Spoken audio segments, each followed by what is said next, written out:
আমি একদিন শুধু পূজা যখন এখানে জাজ হয়ে এসেছিল, আমি পূজাকে চানাচুর খাইয়েছিলাম কিনে দিয়ে, সেখান থেকেও বলেছে নাকি ওদেরকে কিছু দিই না, কিন্তু আমি পূজাকে চানাচুর এনে দিয়েছি।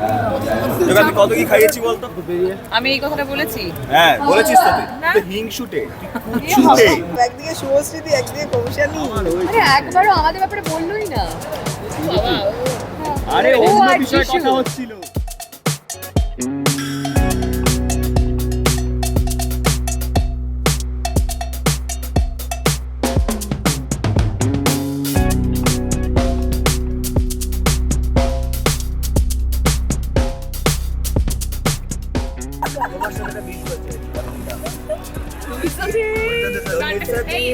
এই টিস্যুটা ডিম খেয়ে এসেছে কিন্তু একটু আমি ডিম খেয়েছি সেটাও জানি। ও বলেছে ডাউনলোড করুন এই সময় অ্যাপ iOS ও অ্যান্ড্রয়েডের জন্য।